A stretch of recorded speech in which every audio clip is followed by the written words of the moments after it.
Allah katakan Jahannam tarik ke sini. Jahannam pun ditarik. Jahannam punya 70.000 tali kekang. Satu tali kekang ditarik 70.000 malaikat. Besar Jahannam.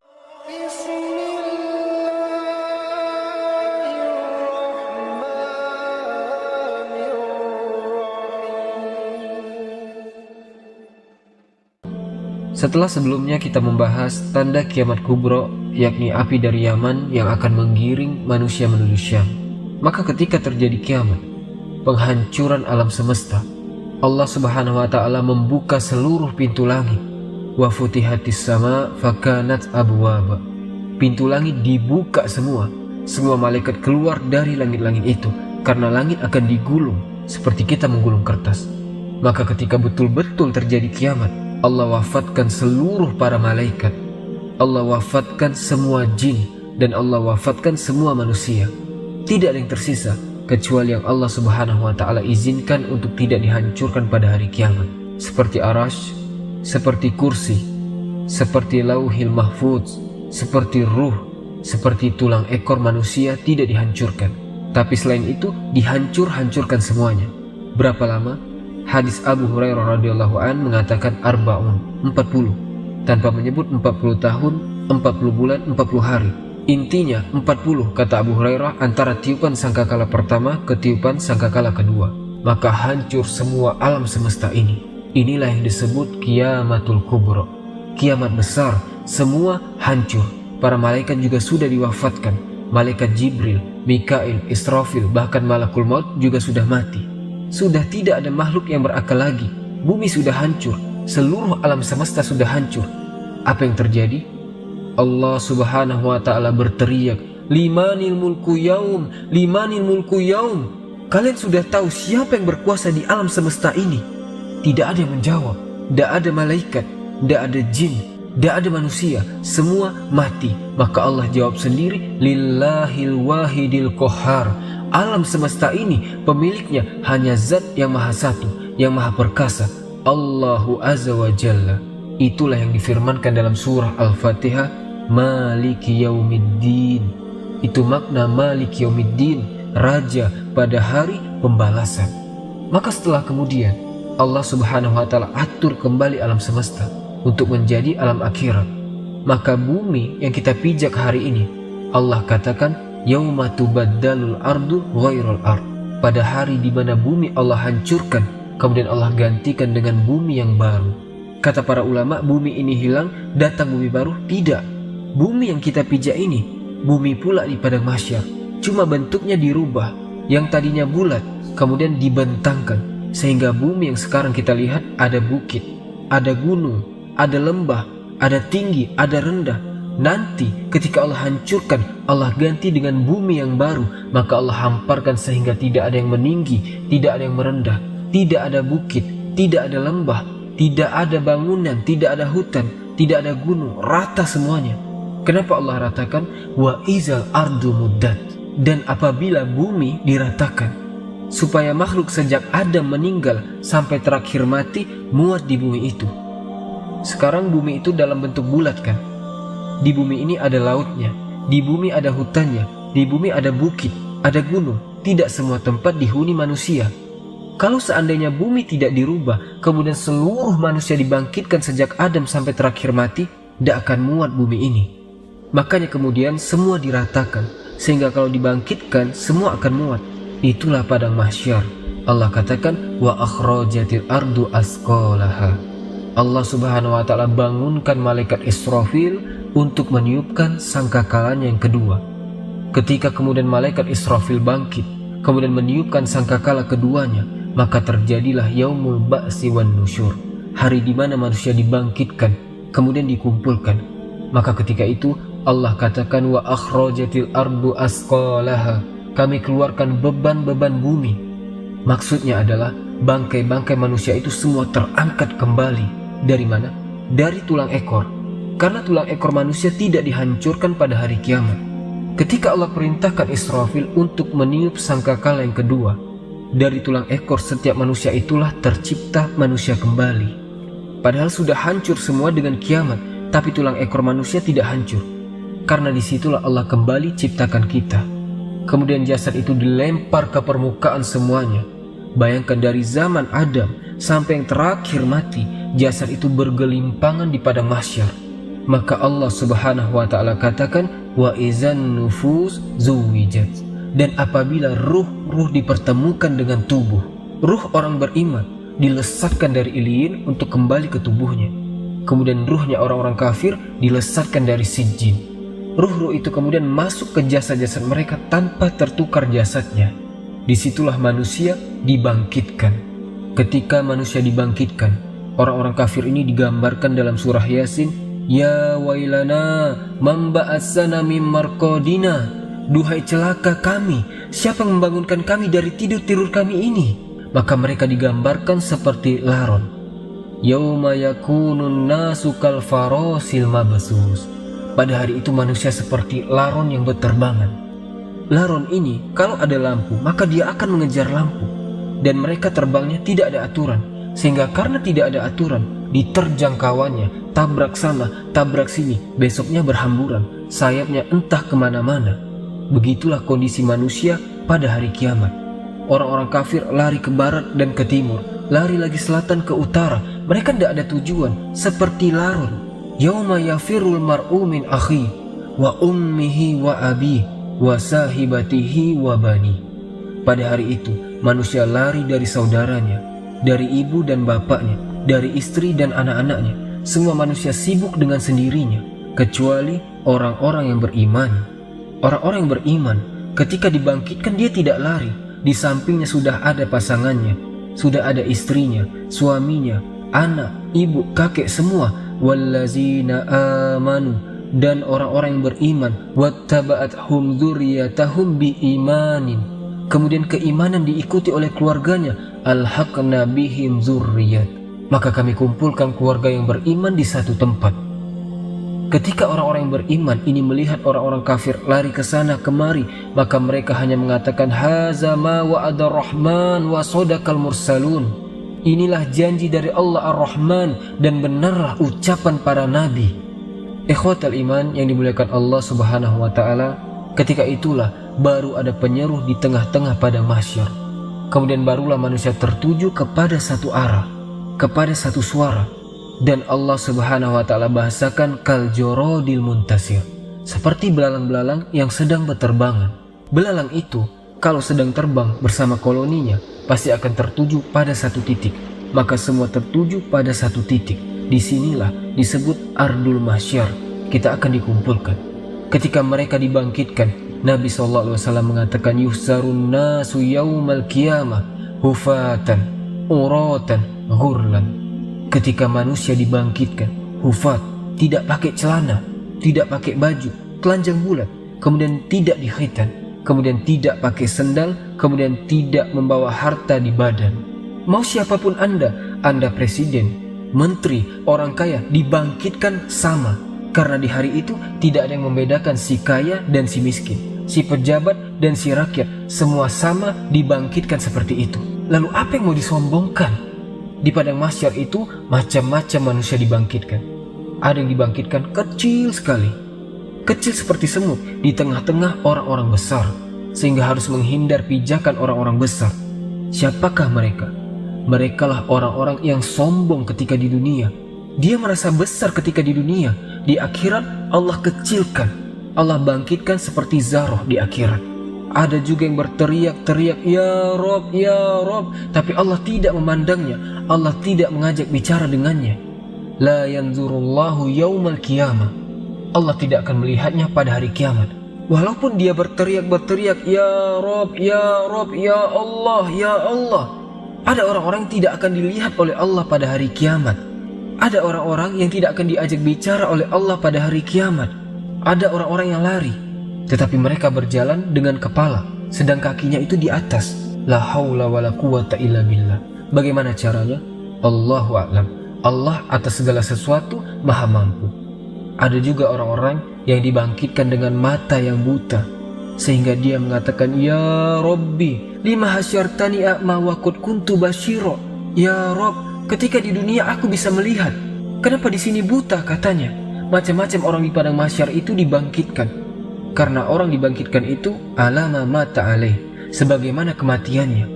Ada ketika di dunia dia menusuk-nusuk untuk bunuh diri, maka ketika dibangkitkan di tangannya sudah ada pisau sedang menusuk-nusuk badannya. Anda bayangkan, manusia dibangkitkan itu macam-macam bentuknya. Baru kemudian manusia dikumpulkan di satu tempat. Disinilah terjadi faslul qada. Yang pertama kali faslul qada, di mana Allah Subhanahu wa Ta'ala akan membentangkan mahkamah peradilan di tengah-tengah manusia. Dan yang pertama kali diadili adalah para nabi. Dengan cara apa? Para nabi dikumpulkan umatnya. Nuh bersama umatnya, Nabi Soleh bersama umatnya, Nabi Syuaib bersama umatnya. Semua para nabi bersama umatnya. Kemudian Allah akan berkata kepada umat setiap nabi, "Ya umat Nuh, sudahkah Nuh menyampaikan risalahnya?" Orang-orang kafir dari umat Nuh mengatakan, "Ya Rob, Nuh tidak pernah menyampaikan risalah kepada kami." Mereka hendak berdusta. Kemudian Allah mengatakan, "Ya Nuh, lihat, engkau belum pernah menyampaikan risalahku pada mereka. Kenapa kau tidak sampaikan?" Maka Nuh mengatakan, "Ya Rob, aku sudah sampaikan. Kalau kau tidak percaya, aku punya saksi."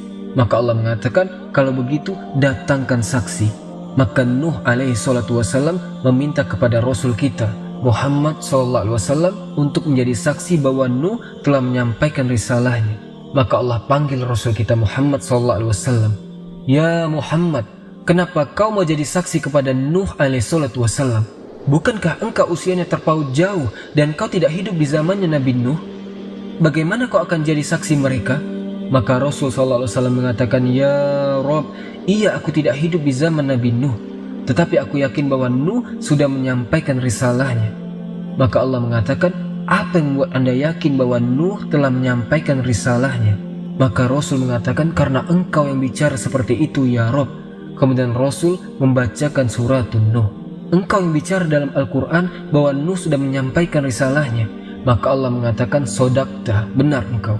Wa kadzabu haula, dan mereka sudah berdusta."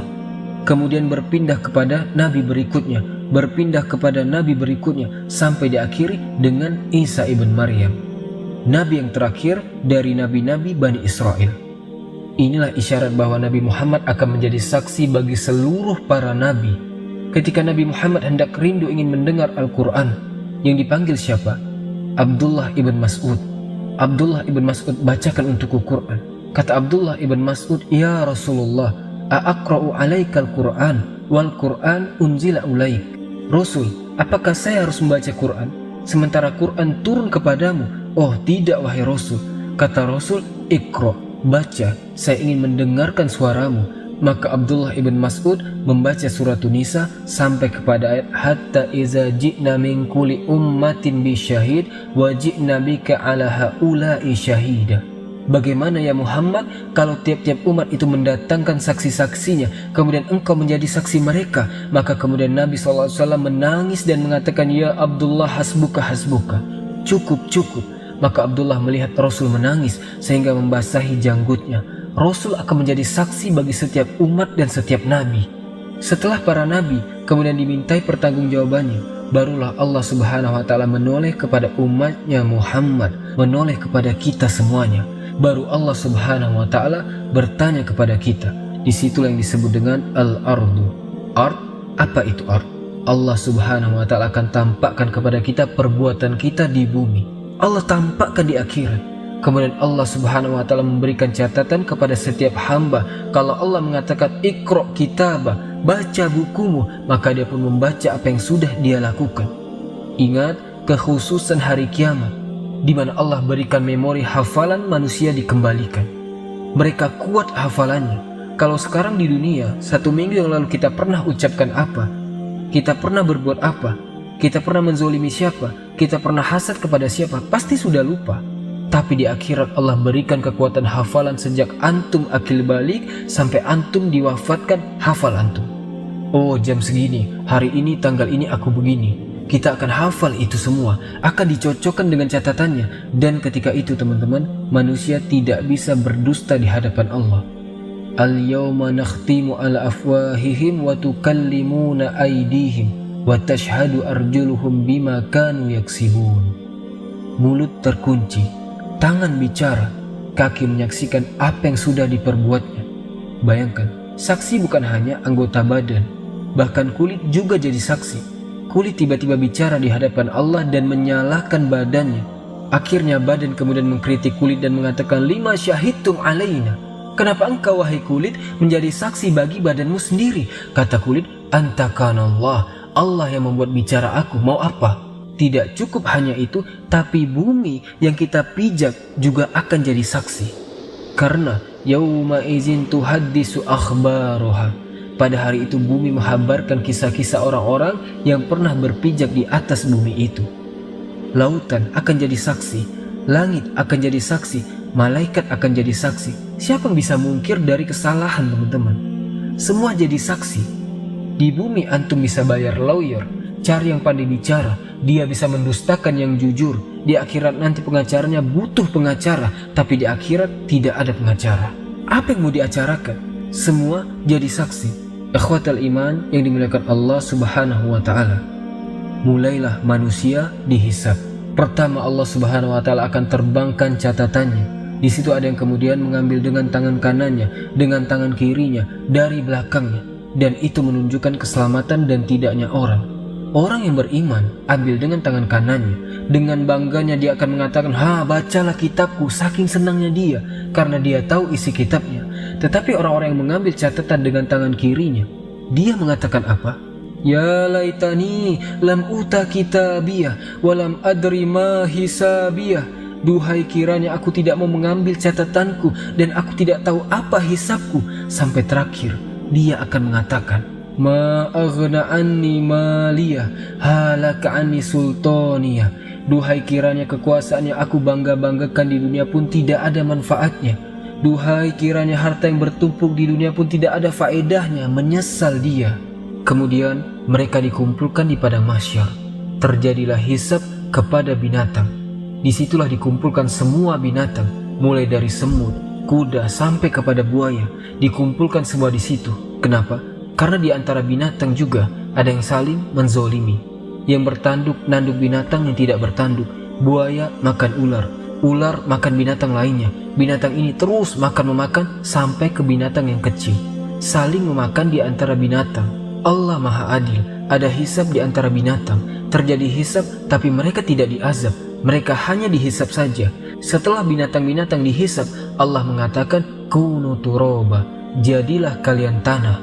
Maka binatang-binatang pun kembali menjadi tanah. Orang-orang kafir melihat ketika binatang habis dihisab menjadi tanah, maka mereka mengatakan, ya laitani kuntu turoba, duhai kiranya aku juga menjadi tanah, kata mereka. Tapi tidak mungkin jadi tanah, tetap mereka dihisab dan diazab. Teman-teman, manusia akan dikumpulkan selama khamsina alfasana, 50.000 tahun, dalam kondisi berdiri. Tidak ada yang duduk atau baring kayak kita sekarang. Posisi mereka berdiri. Karena Allah mengatakan, yaumal yakumun nasu li rabbil alamin. Pada hari itu manusia berdiri menghadap Rabb-Nya. Kenapa tidak ada yang duduk? Tidak ada yang berbaring? Karena kalau duduk, maka dia akan tenggelam dengan keringatnya. Berbaring apalagi? Bagaimana tidak tenggelam dengan keringatnya? Matahari diletakkan di atas kepala hanya sejarak 1 mil. Ada orang yang bercucuran dengan keringat sehingga tenggelamlah dia dengan keringatnya. Ada yang keringatnya sedada, ada yang keringatnya sepusar, ada yang keringatnya selutut, sesuai dengan amalannya. Dan hari itu hari yang haus sekali. Makanya orang-orang yang berhasil minum dari telaga Rasul, lam yatma abada, dia tidak akan haus selamanya walaupun matahari di atas kepala. Likulin nabi hauzun, setiap nabi punya telaga. Dan yang paling besar telaga Rasul kita Muhammad SAW. Jumlah gelasnya sejumlah bintang yang ada di langit. Warna telaganya lebih putih dibandingkan air susu. Rasanya lebih manis dibandingkan madu. Siapa yang minum tidak akan haus selamanya. Adakah dari umat Rasul yang tidak akan minum? Ada. Ketika ada orang-orang yang mendekati telaga Rasul di padang mahsyar itu, tiba-tiba dihalau para malaikat. Kemudian Rasulullah SAW berteriak-teriak, ummati, ummati, ya Rob, itu kan umatku, biarkan mereka minum. Mereka dihalang. Lihat bagaimana rahmatnya Rasul kepada umatnya. Tapi Allah mengatakan, hei Muhammad, kau tidak tahu apa yang terjadi dengan umatmu sepeninggalmu. Mereka sudah merubah-rubah sunnahmu. Biarkan mereka tidak minum dari telagamu. Teman-temanku seiman yang dimuliakan Allah Subhanahu wa Ta'ala, manusia akan tenggelam dengan keringatnya. Kemudian manusia pada saat itu kebingungan, entah apa yang harus dilakukan. Mereka menunggu faslul qada. Bagaimana putusan Allah kepada mereka, masih bingung. Akhirnya mereka pun berjalan kepada Adam. Ya Adam, engkau kan bapak kami, mintalah syafaat kepada Allah. Tidakkah engkau iba kepada kami? Kami kesulitan di sini. Kata Adam, aku tidak bisa menolong kalian. Pergilah ke Nuh. Berangkatlah mereka ke Nuh alaihissalatu wassalam. Nuh juga tidak bisa memberikan syafaat. Kata Nuh, sebaiknya kalian kepada Ibrahim. Berangkat mereka ke Nabi Ibrahim alaihissalatu wassalam. Ya Ibrahim, engkau adalah kekasih Allah. Tidakkah kau iba melihat kondisi kami? Kata Ibrahim, tidak. Aku pernah berdusta 3 kali. Sebaiknya kau datang kepada Musa. Temui Nabi Musa. Berangkat ke Nabi Musa. Kata Musa, aku juga tidak bisa karena pernah membunuh orang. Pergilah ke Isa saja. Temui Nabi Isa. Kemudian mereka menemui Nabi Isa. Isa tidak menyebutkan uzurnya, tapi Isa mengatakan, datangilah Rasul Muhammad sallallahu alaihi wasallam. Datanglah mereka kepada Rasulullah sallallahu alaihi wasallam. Baru kata Rasul, analaha, akan kucoba. Rasul sujud di bawah aras Allah dengan sujud yang lama, sampai Allah datang dan mengatakan, irfa ra'saka ya Muhammad, angkat kepalamu wahai Muhammad. Kul yusma, katakan kau didengar. Sal tu'ta, minta kau diberi. Isfa tu syafa, minta syafaat kau diberikan syafaat. Allah. Teman-temanku seiman yang dimuliakan Allah Azza wa Jal, kembali kepada proses hisab. Hisab ini ada 2 macam. Ada yang disebut dengan hisaban yasiro, hisabnya mudah. Ada yang disebut dengan hisaban asiro, hisabnya sulit. Dan ada yang ketiga, tanpa hisab. Ada kelompok yang tidak dihisab, karena Rasul pernah ditampakkan dari 70.000 umatnya. Mereka tidak dihisab, tidak diazab, langsung masuk surga. Kemudian ditanya, siapa mereka orang-orang yang tidak dihisab itu wahai Rasul? Kata Rasul, orang yang tidak minta diruqyah, orang yang tidak minta dikai, besi panas yang digunakan untuk pengobatan, dan tidak tatoyur, menjadikan sial dan hoki kepada sebuah benda atau suara. Dan mereka senantiasa tawakal kepada Allah. Merekalah orang-orang yang masuk surga tanpa hisab dan azab. Tidak akan dikumpulkan di padang mahsyar. Mereka langsung direct masuk surga. Tapi orang-orang yang hisabnya sulit dan orang yang hisabnya mudah tetap di padang mahsyar. Cuma mereka tidak sampai 50.000 tahun, tergantung hisabnya. Kalau hisabnya mudah, sebentar saja. Karena umat Islam, orang-orang yang beriman hisabnya cepat. Allah hanya menghisab manusia itu setengah hari. Bagi orang-orang yang beriman, tidak sampai 50.000 tahun, setengah hari saja. Tapi setengah hari kehidupan akhirat bila dibandingkan kehidupan dunia sama dengan 500 tahun. Karena Allah mengatakan, inna yauman inda rabbika ka'alfisanatin mimma ta'udun. 1 hari kehidupan akhirat sama dengan 1000 tahun kehidupan dunia. Berarti setengah harinya 500 tahun.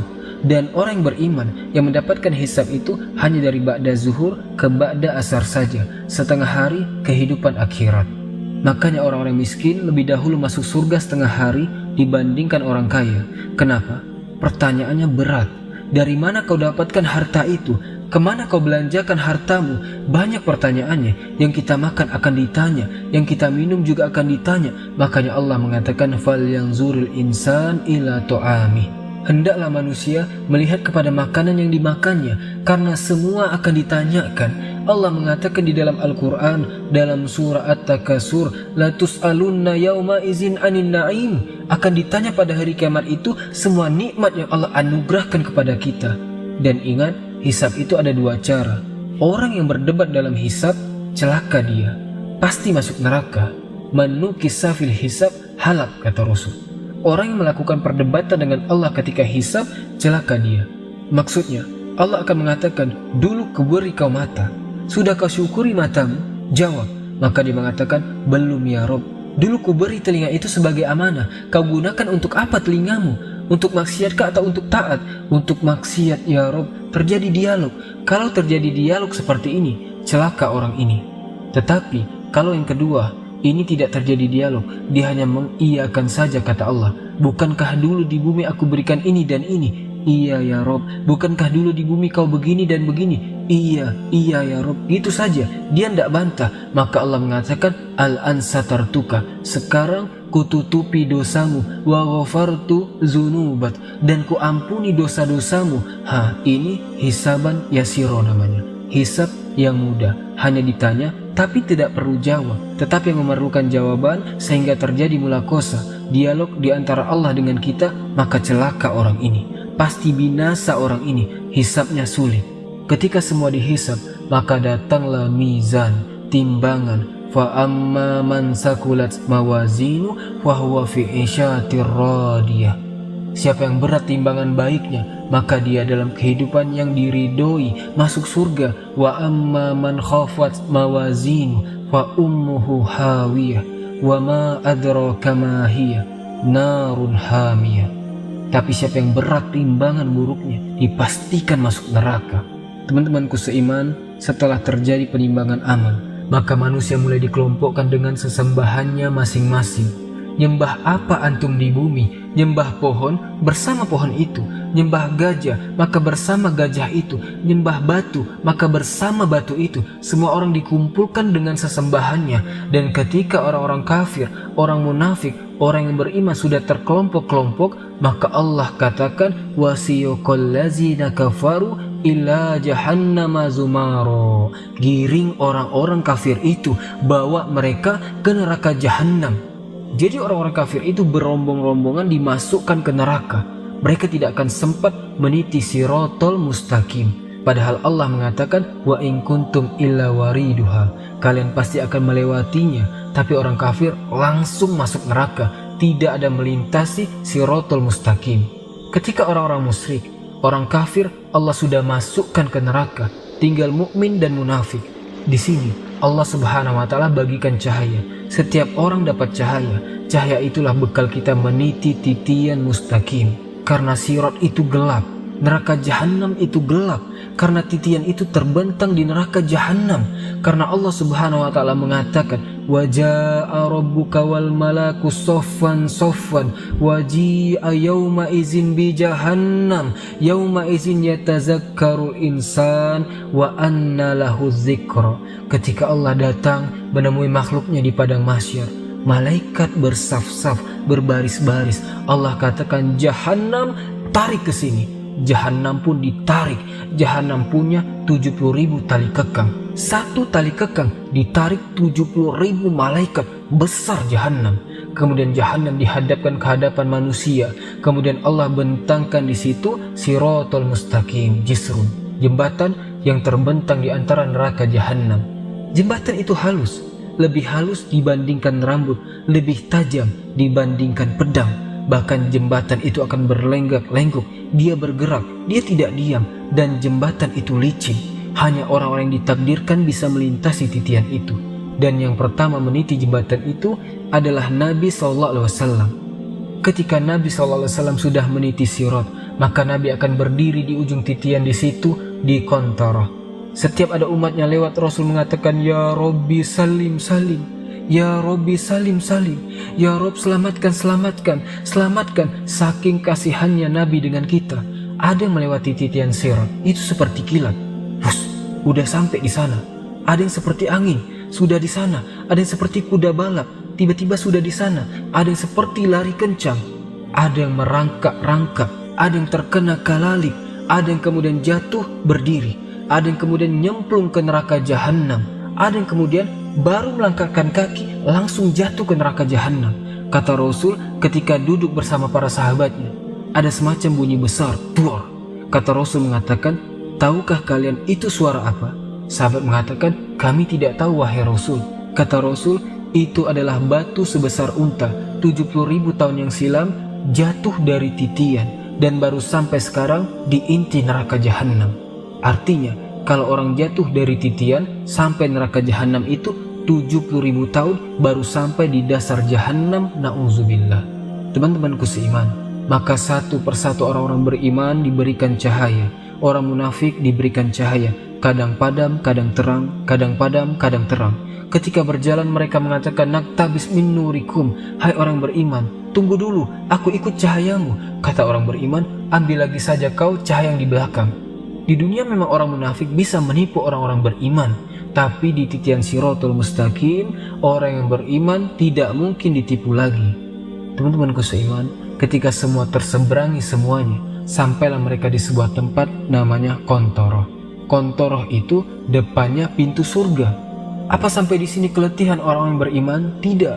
Di sini ada kisos. Disinilah Nabi SAW mengatakan kepada sahabat, tahukah kamu siapa yang bangkrut dari umat ini? Kata sahabat, orang yang bangkrut adalah orang yang bangkrut usahanya. Kata Rasul, bukan itu. Orang yang bangkrut adalah orang yang datang pada hari kiamat membawa pahala sholat, pahala zakat, pahala sedekah, pahala ini dan itu. Tapi di satu sisi dia pernah menzolimi si fulan, mengambil harta si fulan, mencaci si fulan, menumpahkan darah si fulan, merendahkan si fulan. Akhirnya di kantor ini terjadi kisos. Padahal depan pintu surga tuh, supaya orang masuk surga mendapatkan keadilan, supaya dalam hatinya tidak ada lagi dongkol dengan kawannya. Allah cabut perasaan dengki sehingga menjadi bersaudara dalam surga. Karena orang-orang dalam penduduk surga itu satu hati. Kalau kita kan berhati-hati, ada yang dengki, ada yang marah, ada yang emosi. Supaya tidak ada itu, maka terjadi kisos di sini. Dulu kau sudah memukul aku, sini kamu, mana pahalamu? Diambil pahalanya. Ketika kemudian dia sudah tidak punya pahala karena sudah dikasihkan orang banyak, sering zolim waktu di dunia, karena sudah banyak yang dizolimi, dia mengatakan, mana pahalamu? Maka dia mengatakan, aku tidak punya pahala lagi, sudah habis. Kalau sudah habis kebaikannya, maka akan dilemparkan dosanya kepada dia. Padahal sudah dikontoroh, sedikit lagi masuk surga, tetapi dilempar lagi ke belakang, ke neraka. Di kontoroh ini, ikhwan, kisah sesama orang yang beriman saja. Kalau kisos dengan orang kafir, dengan binatang, zolim kepada binatang, zolim kepada orang kafir, atau zolim orang kafir kepada orang beriman, ini sebelum titian sirat. Itu kisahnya di situ. Tetapi kalau di kontoroh, depan pintu surga, khusus orang beriman saja, karena sudah mau masuk surga masalahnya. Bahkan orang yang dibunuh akan datang menghadap Allah tanpa kepala. Dalam hadis Abdullah ibn Abbas radhiyallahu anhuma, tangan kirinya membawa kepalanya. Walaupun ketika di bumi tidak dibunuh dengan cara dipenggal, tapi nanti pada hari kiamat orang yang dibunuh itu seperti itu bentuknya.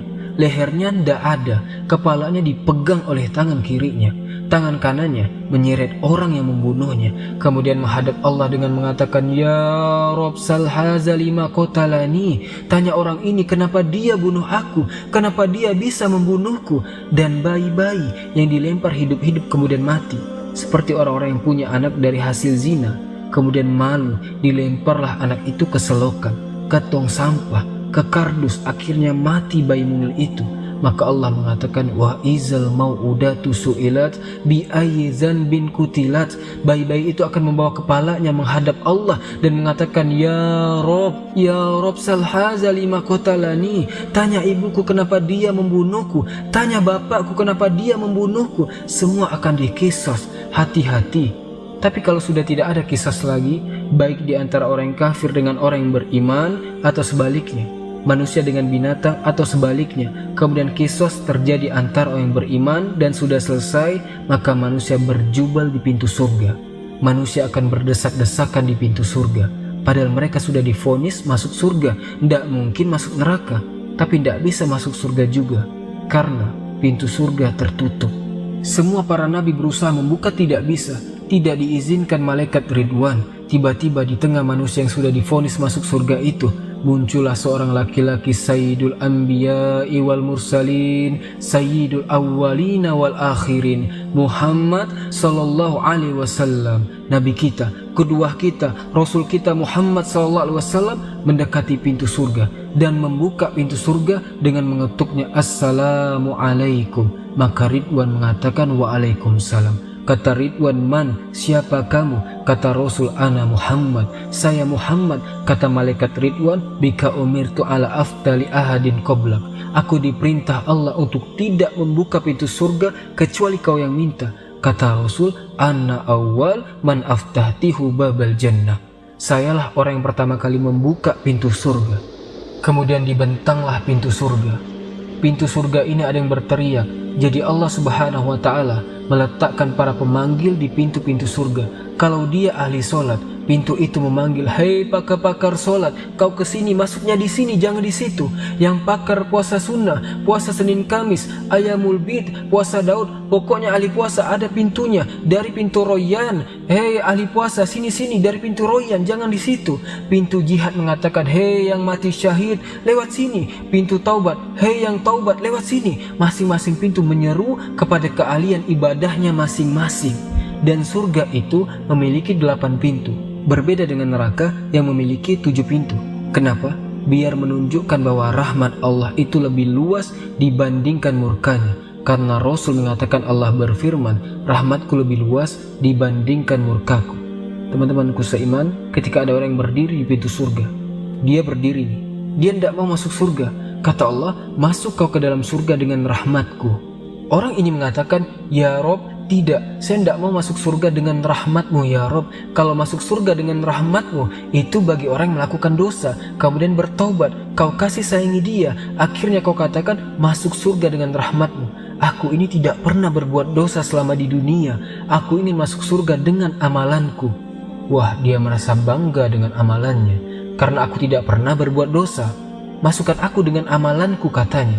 Baik, kata Allah, hitung amalanmu berapa. Dihitung amalannya, rupanya dihitung amalannya tidak sebanding dengan satu nikmat yang Allah berikan, nikmat penglihatan. Karena amalannya lebih banyak melihat, karena takut dia tidak bisa masuk surga dengan amalannya. Kalau begitu ya Rob, masukkan aku ke dalam surga dengan rahmatmu ke dalam surga. Ya, karena masuk surga itu karena rahmat Allah. Kata para sahabat, termasuk engkau wahai Rasul, termasuk saya. Allah masukkan saya ke surga karena rahmatnya, tapi Allah masukkan ke neraka karena keadilannya. Teman-temanku seiman yang dimuliakan Allah Subhanahu wa ta'ala, ketika kemudian penduduk surga masuk ke dalam surga, kemudian malaikat surga mengatakan, "Salamun alaikum bima sobartum fa ni'ma uqbaddar." Keselamatan bagi kalian wahai penduduk surga. Pertama kali tahiyatus salam, salamun qaulan mir rabbir rahim. Allah pun mengucapkan salam. Orang-orang tertentu saja mendapatkan salam di dunia itu, seperti Khadijah, istri Nabi. Kata Nabi SAW, Rob dan Jibril menitipkan salam kepadamu, ya Khadijah. Tidak semua dapat salam dari Allah dan malaikat Jibril, hanya orang-orang tertentu, karena Rasul yang mengatakan Allah dan Jibril menitipkan salam. Tapi orang masuk surga semua akan dapat salam dari Allah, salamun qaulan mir rabbir rahim. Mereka dapat salam, dan salam itu artinya selamat, karena di surga tidak ada aib. Di surga itu selamat semuanya, tidak ada orang yang lisannya kotor, tidak ada di surga itu. Tidak ada tukang gibah, tukang gunjing, tukang caci, tukang maki, tukang merendahkan, tidak ada. Sampai kepada istri-istri tidak ada yang cemburu kalau antum bersama bidadari, karena semua jadi salam, selamat semuanya, selamat dari aib. Antum tidak kencing, antum tidak berak, antum tidak meludah, antum juga tidak mengeluarkan dahak, antum tidak ada congeknya bahasa kita. Pokoknya selamat badannya. Sampai-sampai ditanya, Rasul, kalau hari-hari makan dan minum, kayak mana beraknya? Cemana kencingnya? Kata Rasul, berak dan kencingnya dengan keringat. Dan keringatnya seperti minyak misik. Itulah berak dan kencingnya penduduk surga, luar biasa. Selamat badannya, wanitanya tidak ada haid, tidak ada nifas, tidak ada bau ketiak di surga itu, semua wangi. Karena selamat badannya. Di surga itu tidak ada nenek-nenek. Di zaman Rasul, ada nenek-nenek datang kepada Rasul. Rasul, aku masuk surga enggak? Kata Rasul, nenek-nenek enggak masuk surga. Nenek ini menangis, kemudian dia pergi. Kemudian Rasul berkata kepada para sahabat, bilang sama nenek itu, bukan berarti nenek itu tidak masuk surga. Maksudnya di surga itu tidak ada nenek-nenek. Dibacakan ayatnya, Inna ansya'nahunna insya'an faja'alnahunna abakara uruban atroba. Kami jadikan nenek-nenek menjadi gadis-gadis, usianya 33 sampai 34. Semua sebaya, sama usianya seperti itu. Dan surga itu teman-teman, nikmatnya bertambah dan bertambah. Ada sukul jannah, pasar surga.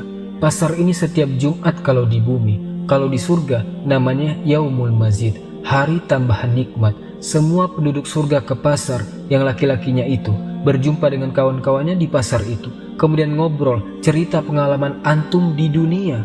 kita bicarakan semua itu akan teringat dengan kehidupan dunia, obrolan kita, bercandaan kita, semua akan dibicarakan di pasar surga itu. Di pasar surga itu tidak ada jual beli, hanya untuk berjumpa dengan kawannya, ngobrol, minum, makan di situ enak-enak. Kemudian sebelum pulang, tiba-tiba Allah Subhanahu wa Ta'ala hempaskan angin membawa debu, kemudian mengenai jasad-jasad yang ada di pasar surga itu, maka dia akan bertambah gantengnya, bertambah sehatnya, bertambah kekarnya, bertambah indah pokoknya.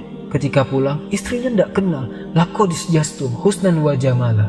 Wahai suamiku, kenapa engkau makin tampan, makin ganteng?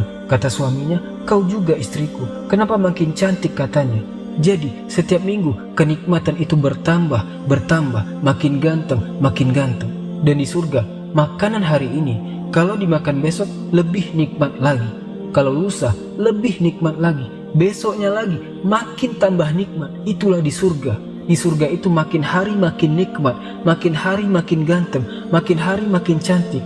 Teman-temanku seiman, ketika orang masuk surga, pertama yang dimakan apa? Dan pertama yang diminum apa? Yang pertama dimakan penduduk surga, kabidil hud, hatinya ikan paus. Tentu ikan paus di akhirat, bukan di dunia. Kemudian minum air jahe, jahenya jahe surga.